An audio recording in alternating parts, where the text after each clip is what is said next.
ব্যক্তিগত আক্রমণের মধ্যে দিয়ে ট্রাম্প কামালার আনুষ্ঠানিক বিতর্ক অনুষ্ঠিত। গাজা ইউক্রেন পররাষ্ট্রনীতি সহ নানা ইস্যুতে তুমুল বিতণ্ডা। নিরাপদ এলাকা আল মাওয়াসিতে এখনো চলছে ইসরায়েলের তাণ্ডব। বিধ্বংসী বোমার আঘাতে গলে গেছে অনেক ফিলিস্তিনির মরদেহ।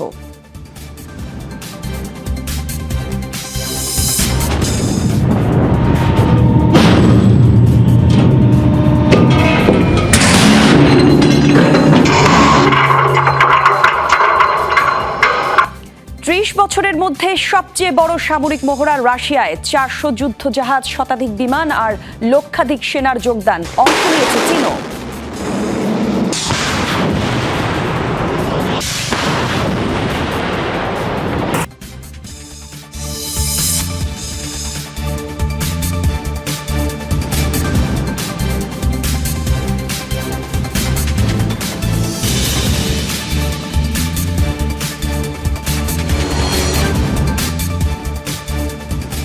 শিরোনাম দেখছিলেন দর্শক, বিস্তারিত জানাবো, সাথে আছি আমি জান্নাতুল কলি। যুক্তরাষ্ট্রের ফিলাডেলফিয়ায় বহুল প্রতীক্ষিত প্রেসিডেন্সিয়াল বিতর্কে মুখোমুখি হলেন কামালা হ্যারিস আর ডোনাল্ড ট্রাম্প। বাকবিতণ্ডার পুরো 90 মিনিটই ছিল উত্তেজনায় ভরপুর। গাজা ইউক্রেন যুদ্ধ থেকে শুরু করে অভিবাসন, পররাষ্ট্রনীতি, আলোচিত নানা ইস্যু উঠে আসে বিতর্কে। দ্বৈরথে এক চুলো ছাড় দেননি কেউ কাউকে। তবে সবকিছুকে ছাপিয়ে যায় ব্যক্তিগত আক্রমণ। একে অপরের বিরুদ্ধে মিথ্যাচারের অভিযোগ আনেন তারা। মার্কিন গণমাধ্যম এবিসি নিউজের আয়োজনে ফিলাডেলফিয়ায় ন্যাশনাল কনস্টিটিউশন সেন্টারে হাই ভোল্টেজ বিতর্কের আয়োজন। মুখোমুখি যুক্তরাষ্ট্রের প্রেসিডেন্ট নির্বাচনের দুই প্রার্থী ডোনাল্ড ট্রাম্প, কামালা হ্যারিস। দর্শকবিহীন মঞ্চে স্থানীয় সময় রাত 9টার দিকে শুরু হয় দ্বৈরথ। করমর্দনের মধ্য দিয়ে শুরু হওয়া বিতর্ক কিছুক্ষণের মধ্যেই গড়ায় উত্তপ্ত বাক্য বিনিময়ে। অন্যান্য সময় ডোনাল্ড ট্রাম্পই ব্যক্তিগত আক্রমণ বেশি করলেও এবার শুরু করলেন কামালাই। রিপাবলিকান নেতার র্যালি নিয়ে বিদ্রূপ করেন কামালা। ক্ষেপে যান ট্রাম্প। খেয়াল করলে দেখবেন তার র্যালিতে কাল্পনিক চরিত্র নিয়ে কথা বলেন। দর্শকরা একসময় একঘেয়েমি আর বিরক্তি নিয়ে চলে যায়।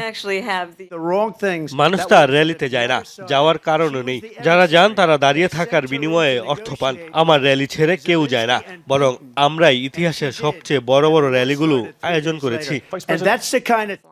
আবারও ট্রাম্পের বিরুদ্ধে বর্ণবাদী আচরণের মধ্য দিয়ে বিভাজন তৈরির অভিযোগ করেন কামালা। জবাবে উপহাস করেন রিপাবলিকান নেতা। তিনি যা বলার, যা ভাবার ভাবতেই পারেন। আমি তো বলবো, কৃষ্ণাঙ্গ না হয়েও নিজেকে তা দাবি করেছেন তিনি। এটা দুঃখজনক যে এমন একজন প্রেসিডেন্ট হতে চাইছেন যিনি তার পুরো রাজনৈতিক জীবনে বর্ণবাদের ভিত্তিতে মার্কিন জনগণকে বিভক্ত করতে চেয়েছেন।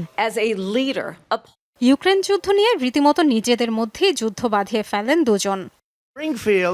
তাকে শান্তি আলোচনার জন্য পাঠানো হলো জেলেনস্কি ও পুতিনের সাথে, আর এর 3 দিনের মাথায় ইউক্রেনে যুদ্ধ শুরু হলো। এই হলো তার বুদ্ধিমত্তার নমুনা। আমি বিতর্কের শুরুতেই বলেছিলাম আপনাদের একগুচ্ছ মিথ্যা শুনতে হবে, সেটাই হচ্ছে। আমি প্রেসিডেন্ট জেলেনস্কির সাথে 5 বার দেখা করেছি। বাস্তবতা হলো মিত্ররা আমাদের উপর নির্ভর করে, ভরসা করে। আমরা তাদের সহযোগিতায় কাজ করব, শত্রুদের নয়। আর আপনি তো গণতন্ত্রের চেয়ে পেশি শক্তির সমর্থক। স্বাভাবিকভাবেই উঠে আসে গাজা ইস্যু। তবে এক্ষেত্রেও পরস্পরের প্রতি ব্যক্তিগত তোপ দাগালেন দুজন। কামালা যুদ্ধ বন্ধ চান দাবি করলেও ট্রাম্পের দাবি ডেমোক্র্যাট প্রার্থী ক্ষমতায় এলে 2 বছরের মধ্যে ইসরায়েলের অস্তিত্বই থাকবে না। তিনি ইসরায়েলকে ঘৃণা করেন, এমনকি কংগ্রেসে নেতানিয়াহুর ভাষণের সময় সেখানে ছিলেন না। আমি যুদ্ধ বন্ধ চাই, জীবন রক্ষা চাই। এটা এখনই শেষ হওয়া দরকার। জিম্মিদের বের করে আনার মাধ্যমে যুদ্ধবিরতির চুক্তি দরকার। এবিসি নিউজ ছাড়াও বিবিসি, সিএনএন, চ্যানেল 4 সহ বিভিন্ন চ্যানেল ও সামাজিক যোগাযোগ মাধ্যমে সরাসরি সম্প্রচার হয় বিতর্কটি। ডরথি তাস্ট্রিন, যমুনা নিউজ। কে জিতল ডোনাল্ড ট্রাম্প আর কামালা হ্যারিসের প্রথম প্রেসিডেন্সিয়াল ডিবেটে? দুই শিবিরই পাল্টাপাল্টি জয়ের দাবি করে বিবৃতি দিয়েছে। সমর্থকরাও নিজ নিজ প্রার্থীর পারফরমেন্সে সন্তুষ্ট। এদিকে সঞ্চালকদের বিরুদ্ধে কামালার হয়ে কাজ করার অভিযোগ তুলেছেন ট্রাম্প দলের নেতারা।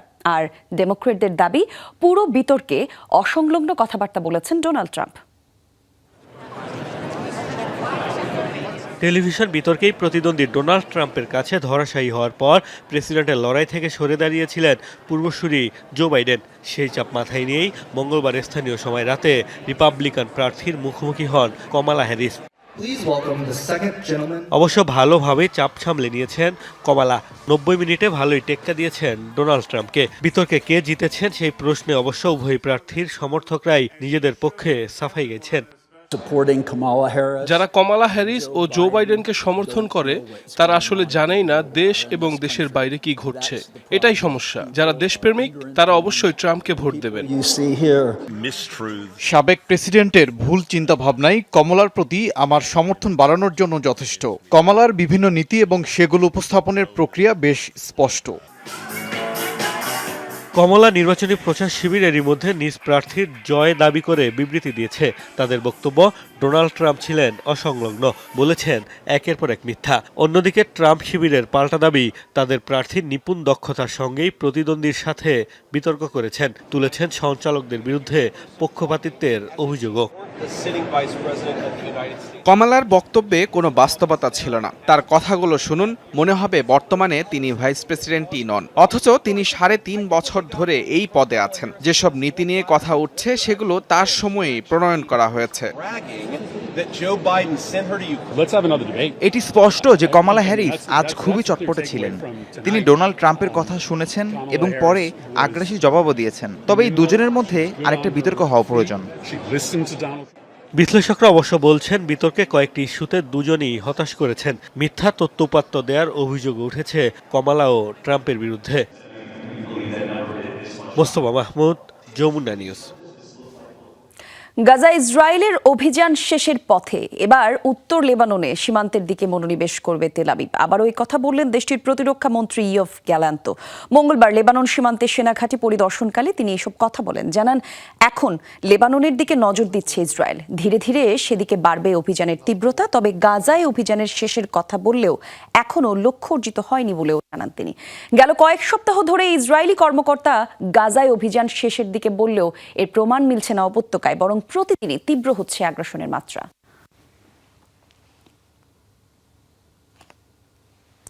আল-মাওয়াসিতে বোমা হামলায় তীব্রতায় গলে গেছে বাসিন্দাদের কারো কারো মরদেহ। যুক্তরাষ্ট্রের তৈরি 2000 পাউন্ডের বোমা MK-84 ব্যবহার করে হামলা চালানোর ঘটনায় এমন বিভৎস মৃত্যু হয়েছে। ঘনবসতিপূর্ণ এলাকাটিতে এরপর পরপর 6টি বোমা বর্ষণ করেছে ইসরায়েলি বাহিনী। নিহত হয়েছে কমপক্ষে 40 ফিলিস্তিনি, আহত 60-এর বেশি। নিরাপদ ঘোষিত এলাকায় কেন বারবার এমন নৃশংস হামলা, প্রশ্ন ক্ষুব্ধ গাজাবাসীর। অভাব, অনটন, অনাহারের পরও সোমবার পর্যন্ত এখানে শোনা যেত শিশুদের হাসি। কিন্তু গভীর রাতে ইসরায়েলি বাহিনীর নৃশংস হামলায় এখন শুনশান নীরবতা। স্থানীয় সময় রাত 1টা থেকে 2টার মধ্যে খোদ ইসরায়েলি বাহিনীরই নিরাপদ ঘোষিত এলাকা আল মাওয়াসিতে শুরু হয় তাণ্ডব। উপত্যকার বাস্তুচ্যুত বাসিন্দাদের মাথা গোঁজার ঠাঁই অস্থায়ী তাঁবুগুলো লক্ষ্য করে ছোড়া হয় 6টি বোমা। হামলার তীব্রতায় কেঁপে ওঠে পুরো এলাকা। এমনভাবে সবকিছু কাঁপতে শুরু করে। প্রথমে ভেবেছিলাম ভূমিকম্প, এরপর দেখি আশপাশ থেকে তাঁবুর কাপড়, লাঠি সোঁটা উড়ে যাচ্ছে, সাথে কানে তালা লাগানো বিকট আওয়াজ।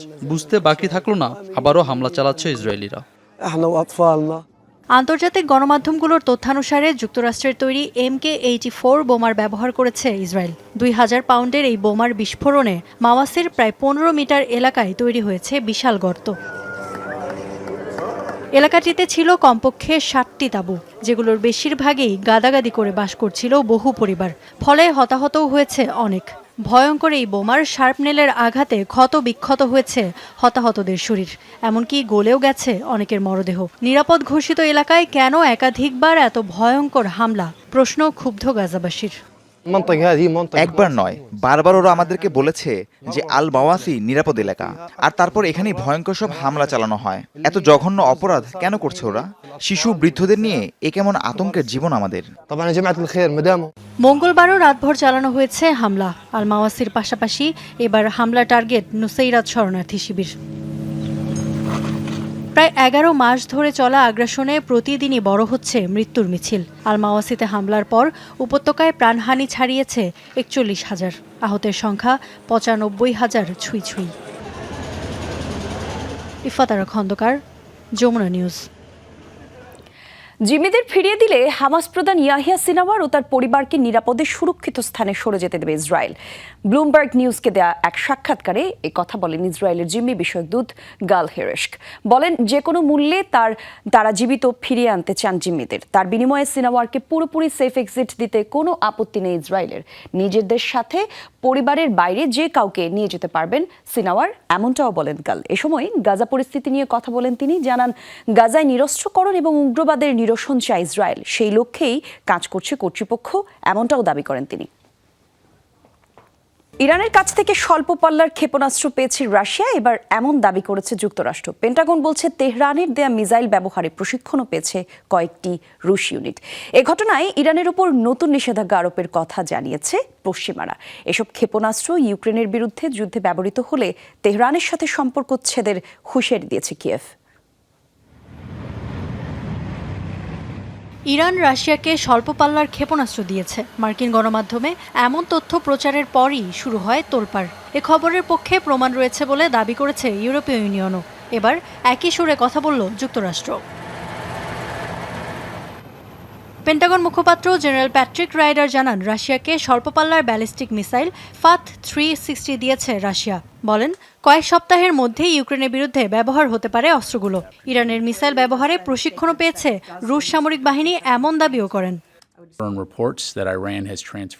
ইরান পাথ 360 পাঠিয়েছে রাশিয়াকে কয়েক সপ্তাহের মধ্যে, যা ব্যবহার করা হতে পারে। ইউক্রেনে আরও বেসামরিকের প্রাণহানির শঙ্কা রয়েছে। ইরান ও রাশিয়ার সম্পর্ক ইউরোপের নিরাপত্তার জন্য খুবই উদ্বেগজনক।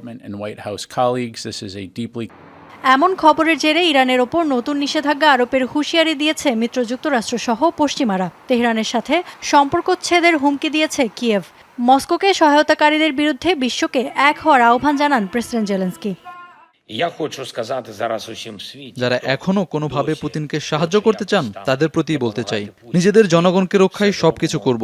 কেবল তাই নয়, এই যুদ্ধ দীর্ঘস্থায়ী করার বিরুদ্ধে যে কোনো পদক্ষেপ রুখতে বিশ্ববাসীকে এক হওয়ার আহ্বান জানাই। যত কঠিন হোক, বৈশ্বিক একতা নিশ্চিত করব আমরা। এদিকে রাশিয়াকে মিসাইল দেওয়ার খবর অস্বীকার করেছে ইরান। ইফাতারা খন্দকার, যমুনা নিউজ। 30 বছরের মধ্যে সবচেয়ে বড় সামরিক মহড়া চালাচ্ছে রাশিয়া। চীনের সাথে যৌথ এই মহড়ায় অংশ নিয়েছে রাশিয়া। এই যুদ্ধ প্রশিক্ষণে যোগ দিয়েছে প্রায় 1 লাখ সেনা সদস্য। পাশাপাশি রয়েছে 4 শতাধিক যুদ্ধজাহাজ এবং 12টি সামরিক বিমান। রুশ প্রেসিডেন্ট ভ্লাদিমির পুতিনের হুঁশিয়ারি, বিশ্বব্যাপী যুক্তরাষ্ট্রের সামরিক আগ্রাসনের জবাব দিতেই এমন পদক্ষেপ। অজ্ঞাত স্থান থেকে চলছে সারফেস টু এয়ার মিসাইলের সক্ষমতা পরীক্ষা। চলছে যুদ্ধজাহাজ থেকেও ক্ষেপণাস্ত্র আর রকেটের উৎক্ষেপণ।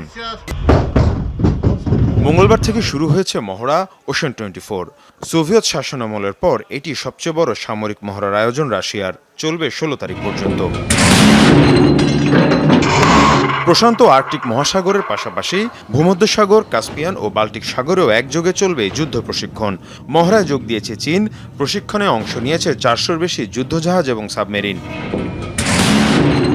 এর পাশাপাশি শতাধিক ফাইটার জেট, স্বল্প ও মাঝারি পাল্লার বিভিন্ন ধরনের ক্ষেপণাস্ত্র রয়েছে মহড়ায়। যোগ দিয়েছে প্রায় 1 লাখ সেনা সদস্য। রুশ প্রেসিডেন্টের হুঁশিয়ারি, যুক্তরাষ্ট্রের সামরিক আগ্রাসনের জবাব দিতে এমন পদক্ষেপ। রাশিয়া এবং চীনকে আটকানোর অজুহাতে যুক্তরাষ্ট্র এবং এর মিত্ররা বিশ্বের বিভিন্ন অঞ্চলে সামরিক উপস্থিতি বৃদ্ধি করছে। এ কারণে আমাদের সামরিক সক্ষমতা যাচাই করতে এ ধরনের পদক্ষেপ নেওয়া হয়েছে। এদিকে 15টি দেশকে পর্যবেক্ষক হিসেবে আমন্ত্রণ জানানো হয়েছে এই মহড়ায়। মীর মুশফিকা হাসান, যমুনা নিউজ। পালিত হচ্ছে বিশ্ব রাজনীতির গতিপথ পাল্টে দেয়া ভয়াবহ 9/11-এর হামলার 23 বছর। নানা আয়োজনে দিনটিকে স্মরণ করছেন মার্কিনীরা। স্মরণ করা হচ্ছে এই নারকীয় হামলায় হতাহতদের। 2001 সালের এই দিনে সন্ত্রাসীদের বিমান হামলায় ধুলোয় মিশে যায় যুক্তরাষ্ট্রের গর্ব হিসেবে পরিচিত ওয়ার্ল্ড ট্রেড সেন্টার। যাত্রীবাহী বিমান ছিনতাই করে টুইন টাওয়ার সহ যুক্তরাষ্ট্রের 4 জায়গায় চালানো হয় হামলা। প্রাণ হারায় অন্তত 3000 মানুষ। ভয়াবহ সেই হামলার দায় স্বীকার করেছিল ওসামা বিন লাদেনের নেতৃত্বাধীন সংগঠন আল কায়েদা। এ ঘটনার জেরে আফগানিস্তান যুদ্ধ পরিচালনা করে যুক্তরাষ্ট্র। 2011 সালে মার্কিন অভিযানে নিহত হন ওসামা বিন লাদেন। বিচার বিভাগীয় সংস্কার বিল নিয়ে বিতর্ক ঘিরে তুলকালাম কাণ্ড হয়েছে মেক্সিকোর সিনেটে। মঙ্গলবার নাটকীয়ভাবে পার্লামেন্টের দরজা ভেঙে অধিবেশন কক্ষে ঢুকে পড়ে বিক্ষোভকারীরা। বিলটি নিয়ে আলোচনাকে কেন্দ্র করে আগে থেকেই উত্তপ্ত ছিল পরিস্থিতি। কয়েক সপ্তাহ ধরে চলমান বিক্ষোভ আর তুমুল রূপ নেয় এই দিন। সব বাধা উপেক্ষা করে পার্লামেন্টের ভেতরে ঢুকে পড়েন আন্দোলনকারীর একটি দল। অধিবেশন কক্ষ পর্যন্ত পৌঁছে যায় তারা। এক পর্যায়ে দরজা ভেঙে ঢুকে পড়ে চেম্বার উচ্চকক্ষে। স্লোগান দিতে থাকে বিল বাতিলের দাবিতে দ্রুত সরে যান আইন প্রণেতারা। মেক্সিকোর বিদায়ী প্রেসিডেন্ট আন্দ্রেস ম্যানুয়েল লোপেজ ওব্রেদার এর দেয়া প্রস্তাব অনুযায়ী দেশটির 6,500 বিচারক এবং ম্যাজিস্ট্রেটের নিয়োগে জনগণের ভোট আয়োজনের কথা বলা হয়। বিতর্কিত বিলটি পাশ হলে আইনের শাসন বাধাগ্রস্ত হতে পারে বলে মত বিক্ষোভকারীদের।